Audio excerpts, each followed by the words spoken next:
Baik, bismillahirrahmanirrahim. Assalamualaikum warahmatullahi wabarakatuh. Alhamdulillahirabbil alamin wa bihi nasta'in wa ala umurid dunya waddin. Wassalatu wassalamu ala asyrafil anbiya'i wal mursalin sayyidina Muhammadin wa ala alihi wa sahbihi wa man sara ala nahji ila yaumiddin. Amma ba'd.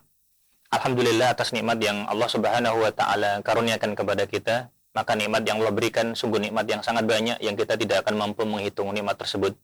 Salawat dan salam kita aturkan kepada Nabi Muhammad sallallahu alaihi wasallam, pembawa risalah Islam yang telah menunjukkan kepada kita jalan yang hak, jalan yang terang, jalan yang tidak ada lagi keraguan di dalam jalan tersebut. Pemirsa, jamaah yang dirahmati oleh Allah Subhanahu wa taala, majelis ini kita membacakan kitab Husulul Ma'mul fi Syarah Mukhtasar fi Siratur Rasul karya Dr. Hani Ahmad Faqih hafizahullah taala, di mana beliau dosen di Universitas Islam Madinah. Beliau menjelaskan bagian awal dan meringkasnya dari kitab Fusul fi Siratur Rasul karya Imam Ibnu Katsir rahimahullah rahmatan wasi'ah. Majelis kita majelis yang sekarang majelis yang ke-70 ya. Pada hari ini tanggal 14 Sya'ban yang kebetulan bertepatan dengan tanggal 2 Februari tahun 2026 Masehi. Pembahasan kita hari ini kita akan membahas tentang Bai'atur Ridwan. Baik, langsung kita bahas. Bismillah. Qala mu'allif Bai'atur Ridwan. Bai'at Ridwan. Akan nanti ada pembahasan kenapa bai'at ini disebut dengan nama Bai'at Ridwan. Bai'at sendiri itu kan seperti kemudian tanda ketaatan ya. Tanda bahwasanya dia kemudian memiliki satu kesamaan pandangan, tunduk dan seterusnya. Kemudian Ridwan maknanya adalah ridho, karena bai'at ini nanti, kesetiaan ini, tanda kesetiaan ini nanti itu Allah ridhoi. Turun ayat yang kemudian menunjukkan keridhaan Allah terhadap mereka.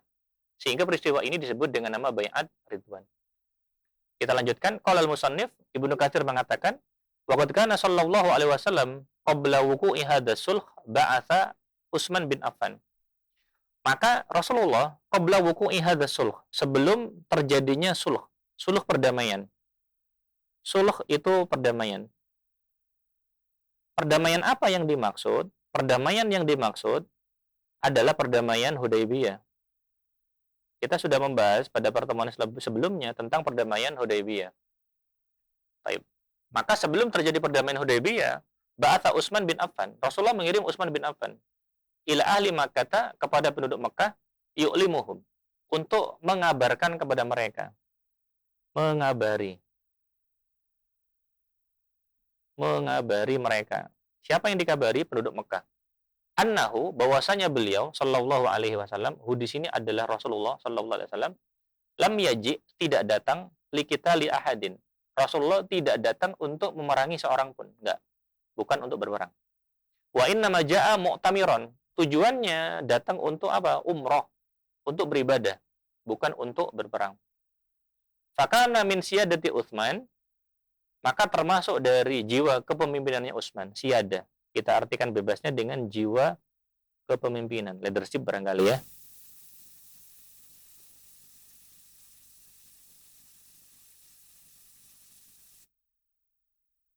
Annahu uridu alaihil musyrikuna at-tawafa bil bait.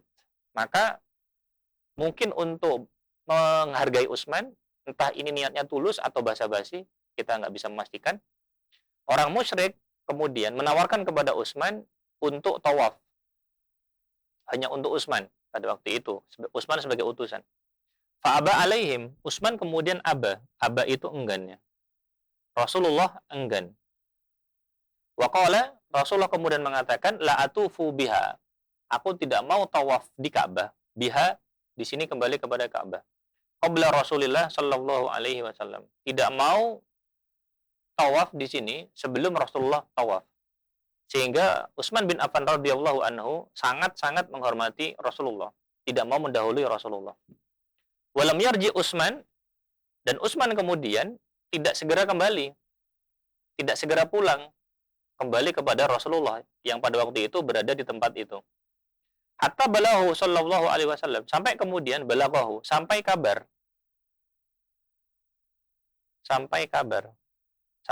kepada Nabi annahu qad qutila Utsman, bahwasanya Utsman itu telah terbunuh. Fahamiya lidzalika Rasulullah. Rasulullah sallallahu alaihi wasallam kemudian marah. Rasulullah sallallahu alaihi wasallam kemudian marah ya. Rasulullah kemudian ya bereaksi ya. Tsumma da'a ashabahu. Kemudian Rasulullah sallallahu alaihi wasallam da'a ashabahu, mengajak para sahabatnya ilal bai'at, untuk kemudian berbaiat, untuk setia, untuk kemudian sepakat alal qital, untuk qital perang. Jadi mereka dibaiat, disumpah setia oleh Rasulullah untuk siap berperang. Fabaya'uhu tahta syajaratin hunak. Maka mereka dibaiat di bawah pohon. Dibaiat di bawah pohon. Biasanya baiat itu identik dengan salaman. Identik dengan salaman. Wa wada'a ihda yadayhi an nafsihi al-karimah. Lalu kemudian apa yang Rasulullah lakukan? Di antara yang beliau lakukan ketika di sana adalah meletakkan tangan kanannya. Wada'a ihda yadayhi an nafsihi, meletakkan tangan kanannya di yang lain, mungkin tangan kanannya tangan kirinya atau bagaimana. Intinya salah satunya diletakkan di yang kiri, lalu kemudian mengatakan hadhihi an Utsman. Ini untuk Utsman. Atau ini dari Utsman. Jadi Rasulullah sallallahu alaihi wasallam seakan-akan kemudian mewakili baiatnya Utsman dengan tangannya sendiri. Sekali lagi, seakan-akan Rasulullah kemudian hendak mengatakan mewakili Utsman dengan tangannya Rasulullah sallallahu alaihi wasallam sendiri. Dan tentu saja hal ini keutamaan bagi Utsman. Karena Rasulullah sallallahu alaihi wasallam kemudian seakan-akan mewakili Utsman dengan model seperti ini. Selanjutnya, fakana dzalika ajallu min syuhudihi tilkal bai'ah. Ini komentarnya Ibnu Katsir. Maka ketika Rasulullah meletakkan salah satu tangan di tangan kirinya dan mengatakan hadhihi an Utsman, ini dari Utsman, hal ini kemudian lebih agung daripada Utsman datang baiat ini. Kenapa? Karena Rasulullah, dan keutamaannya Rasulullah tidak bisa dibandingkan dengan keutamaan siapapun gitu. Baik. Kemudian wa anzalallahu fi dzalika, Allah Subhanahu wa taala terkait dengan peristiwa baiatur ridwan, Allah menurunkan firman-Nya, qala Allah azza wa jalla laqad radhiyallahu. Allah telah ridho. Ketika Allah mengatakan laqad radhiyallahu, ini menjadi sebab penamaan baiat ini dengan baiat ridwan. Kenapa? Allah sudah ridho. Baiatnya dikatakan baiat ridwan, baiat yang menunjukkan keridhaan Allah kepada mereka. Anil mukminin, ridho terhadap kaum mukminin, idza yubayyi'unaka, ketika kaum mukminin yubayyi'unaka, membaiatmu tahta syajarah, di bawah, tahta di bawah ya, di bawah pohon. Tahta syajarah, di bawah pohon. Karena baiat, karena Rasulullah ada di bawah pohon. Baiat dilakukan di bawah pohon tadi. Wa qala sallallahu alaihi wasallam, Rasulullah kemudian juga bersabda terkait dengan keutamaan mereka yang ikut serta, la yadkhulu ahadun, tidak akan ada seorang pun masuk dari yang ikut mimman bai'a tahta syajaratin nar. Tidak akan ada orang yang masuk neraka dari orang yang membaiat di bawah pohon tersebut. Makna lainnya, penjelasannya adalah bahwa orang yang ikut baiat ridwan tersebut tidak ada yang masuk neraka. Baik, maksudnya bukan berarti kemudian tidak ada kemungkinan sama sekali mereka merasakan neraka ya. Ada kemungkinan. Kalau misalkan kemudian mereka melakukan kesalahan di dunia, maka kemudian bisa jadi mereka berhak mendapatkan neraka sesuai dengan kadarnya masing-masing.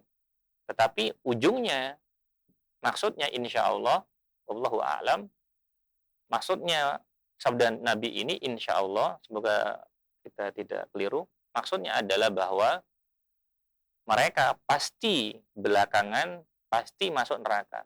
Meskipun mungkin barangkali ada yang mereka barangkali ada yang kemudian masuk neraka dulu. Tapi intinya itu di akhirnya pasti masuk neraka. Tidak menutup kemungkinan ada di antara mereka kemudian mungkin masuk neraka duluan, bisa jadi. Wallahu a'lam. Fa hadhihi bai'atur ridwan, maka inilah bai'atur ridwan. Maka inilah kemudian bai'atur ridwan, karena Allah ridho terhadap mereka. Baik, kita lanjutkan. Al-kalam alaihi min wujuh. Baik. Penjelasan terkait dengan ini bisa disampaikan dari beberapa sisi. Baik. Jadi sekarang kita masuk penjelasannya Dr. Hani Ahmad Fakih. Yang pertama, hadil haditha tusamma bi bai'atir ridwan. Peristiwa ini disebut dengan nama bai'atur ridwan. Alasannya, li'anna Allah tabaraka wa ta'ala akhbara bi annahu qad radiya an ashabiha. Sebagaimana sudah disampaikan sebelumnya. Penamaan dengan bai'atur ridwan karena orang yang ikut dalam peristiwa ini itu Allah ridho terhadap mereka. Dalilnya firman Allah, laqad radiyallahu 'anil mu'minin. Allah telah ridho terhadap orang mukminin. Idh yubayyi'unaka, yang membaiatmu tahta syajarah, di bawah pohon. Dalilnya jelas. Wasababuha kama asyarul musannif, sebabnya kenapa peristiwa ini terjadi kama asyarul musannif. Asyara berarti isyarat ya. Sebagaimana tadi sudah diisyaratkan. Min isya'ah, dari isya'ah. Isya'ah itu tersebar. Tersebarnya apa? Tersebarnya isu. Qatli Quraisyin, bahwasanya Quraisy membunuh Utsman. Tersebarnya isu bahwa Quraisy membunuh Utsman bin Affan. Sehingga Rasulullah meminta baiat dari mereka bahwa mereka kemudian siap untuk membela Rasulullah Shallallahu Alaihi Wasallam. Selanjutnya, waqad ikhtalafa fi syai' alladhi bai'a as-sahabatu alaihi nabiyya yaumaha. Jadi para ulama berbeda. Para sahabat ketika mereka membaiat Nabi, membaiat dengan apa? Apa mereka membaiat, apa yang kemudian mereka siap berikan kepada Nabi? Apa yang kemudian siap mereka korbankan untuk Nabi ketika mereka mengatakan baiat, mereka mengatakan siap. Fadzakarul musannif annahum baya'uhu al-qital. Ibnu Katsir mengatakan bahwa mereka itu membaiat al-qital, untuk qital. Qital itu kan perang. Berarti menurut Ibnu Katsir mereka membaiat baiat siap untuk berperang. Jadi mereka siap untuk berperang. Demikian katanya Ibnu Katsir. Illa anna walam aqif ala hadir riwayat. Siapa namanya, Dr. Hani Ahmad Fakih mengatakan, aku belum mendapatkan riwayat yang menyebutkan secara terang bahwasanya mereka siap untuk berperang. Illa annaha shahihatun min haitsul ma'na. Tetapi secara makna itu benar. Secara lafaz langsung itu belum ketemu. Li'anna riwayat fi sahih, karena riwayat di sahih annahum baya'uhu 'alal maut. Yang ada riwayatannya ya, riwayat yang ada, yang pertama adalah siap membaiat untuk siap mati. Wa fi riwayatin, riwayat yang kedua dikatakan ala alla yafirru, mereka tidak akan lari. Siap untuk perang, siap untuk mati, siap untuk tidak lari. Wa fi riwayatin ala sabr. Riwayat yang ketiga dikatakan untuk bersabar. Maknanya sebenarnya ini ya, mendekati ya. Wa kulluha riwayatin shahihah. Semuanya itu riwayat yang sahih. Wala ta'aradha bainahuma, dan di antara riwayat-riwayat tersebut tidak ada pertentangan ya. Dibaiat untuk siap mati, dibaiat untuk tidak lari, dibaiat untuk sabar, tidak ada pertentangan. Alasannya li'annal bai'at 'alal maut, karena baiat untuk siap mati ta'anits sabat. Maknanya itu sabat. Sabat berarti kemudian konsisten, teguh. Wa admul firor, tidak lari. Tidak lari ya. Siap mati berarti kan. Wa ta'ni sabr indal liqa, berarti juga maknanya sabar ketika harus berhadapan dengan musuh. Liqa berarti bertemu, maksudnya hadapan. Berhadapan dengan musuh ya. Wa ta'ni al-qital, dan ini maknanya berarti perang. Sehingga Ibnu Katsir menyampaikan dengan makna, mengambil kesimpulan dengan makna, bukan kemudian dengan lafadznya langsung. Ini poin yang kedua. Poin yang ketiga, wal haditsa fiha fadilatun dhahiratun li ahli Hudaybiyah. Maka peristiwa ini ada keutamaan penting bagi orang yang ikut dalam perjanjian Hudaybiyah. Wa hum ahlu bai'atir ridwan, dan mereka adalah orang-orang yang ikut dalam bai'atur ridwan. Jumlahnya kalau nggak 1.400, 1.500 ya, insyaallah sudah kita sampaikan. Itu poin yang ketiga. Poin yang keempat, wa fiha fadilatun khassatun li Utsman bin Affan radhiyallahu anhu. dalam peristiwa ini terhadap keutamaan khusus bagi Utsman. Haitsu bay'an nabiyyu anhu, di mana Nabi membaiat untuknya. Jadi kayak mewakili. Fi ghaibatihi, ketika itu Utsman tidak bisa hadir, ya karena Utsman yang dibela ya. Karena baiat itu intinya untuk membela Utsman. Wa qala biyadihil yumna, dengan tangan kanannya, hadhihi yadu Utsman. Ini tangan Utsman. Jadi mewakili Utsman. Fadaraba biha ala yadihi, sehingga kemudian tangan satunya ditaruh di tangan yang setelahnya lagi, satunya lagi. Baik. Kemudian faqala hadhihi li Utsman. Ini untuk Utsman. Katanya Ibnu Katsir tadi, ini lebih utama daripada Utsman kalau misalkan datang. Kenapa? Karena yang melakukan adalah Nabi, dan Nabi adalah manusia paling mulia, dan para sahabat tidak bisa dibandingkan keutamanya dengan Nabi. Wallahu a'lam bishawab. Baik, ini pembahasan pertama yang bisa kita sampaikan pada kesempatan kali ini. Kita masuk pembahasan kedua, tahallulul Nabi wa ruju'u ilal Madinah. Nabi tahallul. Ketika kemudian tidak bisa lanjut untuk umroh, Nabi kemudian melakukan tahallul. Lalu kemudian Nabi kembali. Qala al-musannif mengatakan, walamma faraghan Nabi min muqadhati al-musyrikin. Ketika Nabi faragha itu sudah rampung ya, sudah selesai. Min muqadhat itu berunding. Ketika Nabi sudah selesai berunding dengan kaum musyrikin, syara'a fit tahallul. Nabi mulai kemudian untuk tahallul. Min umratihi, dari umrahnya, wa amaron nas bidzalika, dan memerintahkan para sahabat untuk tahallul. Fasyaqqa alaihim, mereka kemudian syaqqa, merasa berat. Para sahabat merasa berat untuk menjalankan perintah Nabi seketika itu juga. Wa tawaqqafu, sehingga untuk sementara mereka kemudian tawakuf. Tawakuf itu kemudian masih belum mengambil keputusan. Belum ambil keputusan. Bukan karena ragu, tidak. Tetapi roja'a nasahihi, berharap bahwa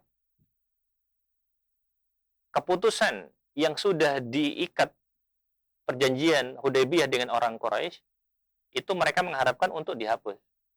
Turun wahyu, dihapus. Nasah itu kan nasah itu kan dihapus ya. Jadi syariatnya itu diganti. Karena kan ada beberapa syariat itu diganti ya. Maka faghadiban Nabi kemudian marah. Kenapa marah? Karena para sahabat tidak segera menjalankan perintah Nabi. Sebagian kemudian seperti Dr. Fahad bin Muqarrin ketika menjelaskan hal ini, jadi belum pernah kejadian para sahabat itu seperti ini. Tidak langsung menjalankan perintahnya Nabi, belum pernah.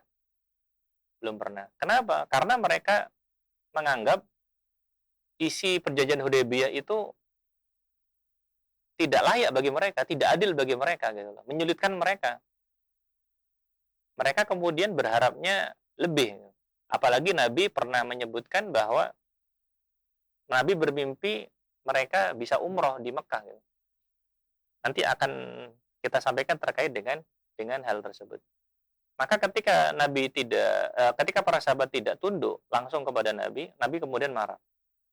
Fadakhala ala Ummi Salamah. Lalu Nabi dakhala, masuk ya, maksudnya menemui Ummu Salamah.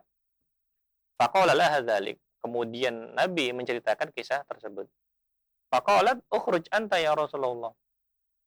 Maka beliau kemudian Ummu Salamah mengatakan, ukhruj anta ya Rasulullah. Rasulullah, Anda silakan keluar. Fadbah hadiyaka. Lalu kemudian silakan Anda menyembelih hadiyu. Hewannya itu kemudian disembelih. Wahluk ra'saka, lalu kemudian silakan cukur bersih rambut Anda. Wan nasu yatba'unaka ya Rasulullah. Sehingga nanti orang akan mengikuti Anda ya Rasulullah. Maksudnya Ummu Salamah memberikan masukan kepada Rasulullah agar langsung di hadapan mereka Rasulullah kemudian memberikan contoh. Langsung kemudian memberikan contoh. Tidak banyak berbicara, tapi di hadapan mereka langsung memberikan contoh. Fakharaja fafa'ala dzalik. Rasulullah kemudian keluar di depan mereka, lalu kemudian melakukan hal tersebut, menyembelih, lalu kemudian mengundang orang untuk khalaq ya, untuk kemudian mencukur gundul kepalanya. Fabadarun nas ila muwafaqati. Ketika Rasulullah sudah melakukan hal tersebut, maka para sahabat kemudian ikut langsung. Fahalaku kulluhum. Semuanya kemudian gundulin kepalanya. illa Utsman bin Affan wa Abu Qatadah Al-Haris bin Rib'i. Kecuali Utsman, kecuali Abu Qatadah Haris bin Rib'i, dua orang ini, fa innahuma qassara. Mereka berdua dikatakan tidak menggundul, tetapi kemudian hanya motong sedikit aja ya. Motong rambut. Dzakarahu Suhaili fi Radhil Unf, disebutkan oleh Suhaili perkataan ini itu dalam kitabnya Radhul Unf. Radhul Unf itu adalah syarah terhadap Sirah Nabawiyahnya Ibnu Hisham. Baik. Selanjutnya, wa kada ba'dhum yaqtulu ba'dhan ghumman. Hampir saja masing-masing itu membunuh yang lain ghumman, karena kemudian galau ya. Karena kemudian tidak suka, sedih ya. Li'annahum yarawna al-musyrikina qad alzamuhum bi syurutin kama ahabbu. Karena mereka memandang orang-orang musyrik itu membebankan alzamuhum, memberikan beban ya.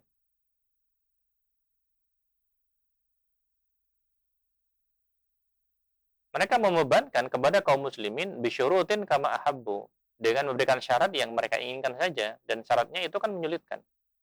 Wa ajabahum Rasulullah ilaiha, dan Rasulullah kemudian menuruti syarat-syarat tersebut gitu loh. Mereka merasa keberatan. Wa hadza min farati syuja'atihim radhiyallahu anhum. Hal ini kemudian menunjukkan farat itu kelebihan keberanian. Besarnya keberanian mereka, lebihnya keberanian mereka. Wa khirsuhum ala nasril Islam, dan juga kemudian usaha mereka untuk menyerang, untuk kemudian membantu Islam.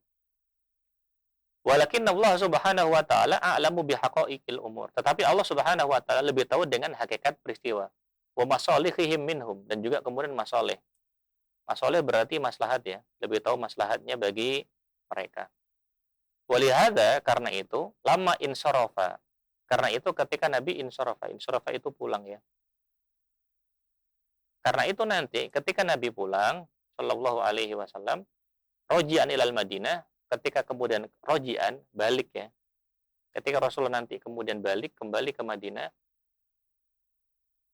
anzala alaihi suratul Fath, turun nanti surat Al-Fath.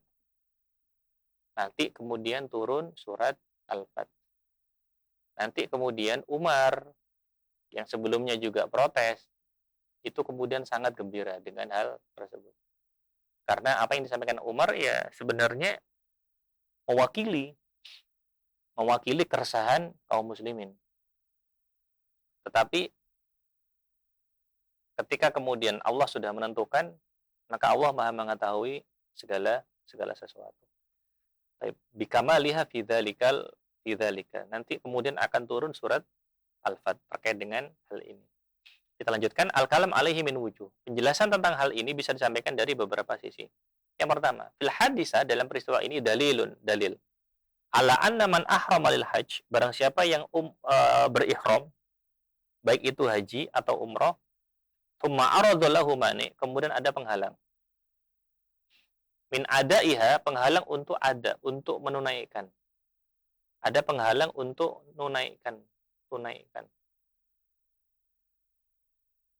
Min adadin, min aduwin, karena musuh. Adu itu karena musuh, alasannya karena musuh.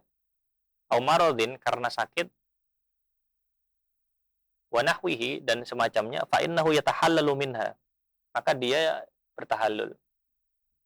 Wala yalzamuhu qadha, dan kemudian tidak perlu untuk kemudian qadha, bayar, tidak. Wa ikhtalafa fi wujubi dzabhil hadi alaihi. Nanti para ulama juga berbeda pendapat tentang kewajiban membunuh hadyu. Hadyu itu hewan sembelihan.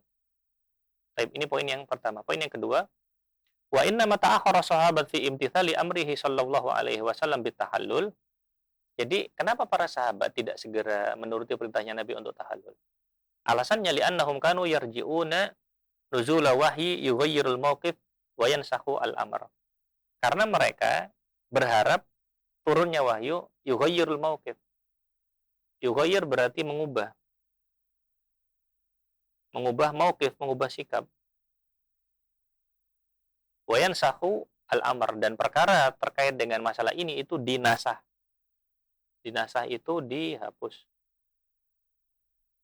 Falamma ra'au Rasulullah sallallahu alaihi wasallam akhadha fi tahallul, ketika para sahabat melihat Nabi tahallul, badaru ila dzalik, mereka kemudian langsung menyambut langsung kemudian badaru. Badaru itu bersegera.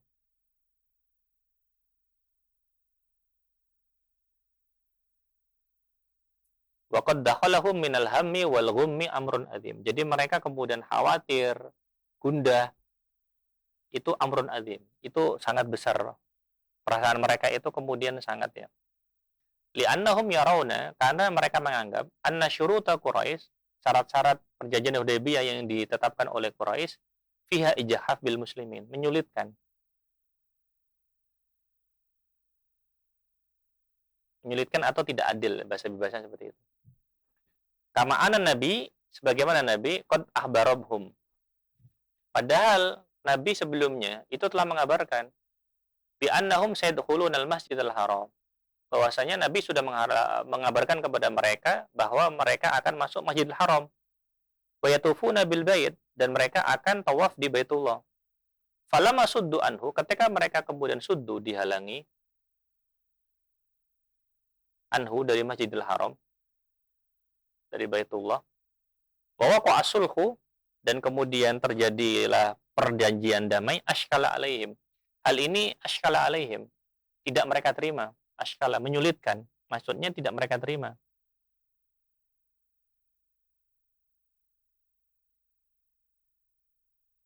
Fabayyana lahumun Nabi, maka Nabi menjelaskan bi annahu, bahwa lam yukhbirhum. Nabi ketika mengabarkan akan kemudian tawaf, Nabi tidak mengabarkan annahum sayadkhulunahu amahum hada. Tidak bilang kalau tawafnya, umrohnya itu tahun ini, nggak bilang.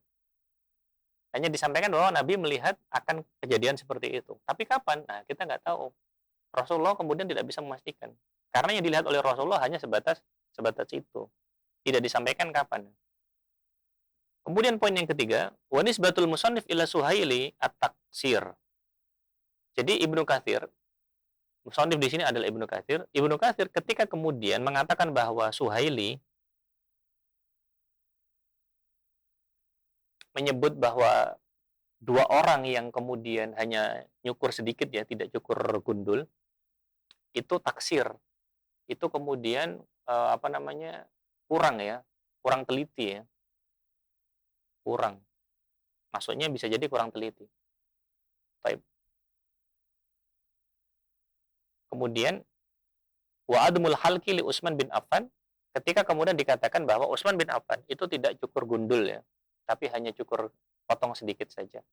Wa Abi Qatadah, begitu juga Abu Qatadah, nasabahu al-Hafidz fil Fathhi aidan ila Abu Dawud. Dinisbatkan oleh Hafidz Ibnu Katsir dalam Fathul Bari itu kepada Abu Dawud. Jadi bukan kemudian kepada Suhaili. Kalau Suhaili itu kan menyebutnya riwayatnya itu riwayat sejarah. Sedangkan Abu Dawud itu kan kemudian sudah riwayat hadis ya, sehingga otomatis riwayat hadis lebih kuat. Walam akif alaihi inda Abi Dawud. Tetapi Dr. Hani Ahmad Fakih ketika mencari yang disebutkan oleh Ibnu Hajar bahwa hal ini Utsman dan Abu Qatadah ini tidak potong gundul, itu ada di riwayat Abu Dawud. Tapi Dr. Hani Ahmad Fakih ketika nyari itu belum ketemu. Wallahu a'lam bishawab. Ini poin yang ketiga. Poin yang keempat, kama anna fil haditsah fadlu Ummi Salamah. Dalam peristiwa ini terdapat keutamaan Ummu Salamah, zaujun Nabi. Karena Ummu Salamah memberikan solusi yang brilian untuk kemudian menyelesaikan masalah tersebut. Peristiwa itu menunjukkan wa khasafatu ra'iha, kecerdasan ya, keunggulan pendapatnya. Karena pendapatnya Ummu Salamah itu sangat bagus. Baik, demikian jamaah yang dirahmati oleh Allah yang bisa kita sampaikan pada kesempatan kali ini, di mana kita sudah membahas tentang baiat Ridwan. Di mana baiat Ridwan itu bagian dari peristiwa yang terjadi pada Sulhul Hudaybiyah. Mereka dengar kabar Utsman dibunuh, maka mereka dibaiat oleh Rasulullah untuk siap berperang, siap mati ya. Siap mati. Ternyata kemudian nggak jadi. Utsman kemudian selamat. Akhirnya mereka tahallul dan tidak jadi untuk umroh. Kapan bisa umroh? Nanti tahun depan. Yang disepakati oleh mereka dengan Quraisy dan disebutnya dengan Umratul Qadha. Kurang lebihnya seperti itu. Wallahu taala alam bisawab. Kita akhiri. Subhanakallahumma wa bihamdika asyhadu an la ilaha illa anta astaghfiruka wa atubu ilaik. Assalamualaikum warahmatullahi wabarakatuh.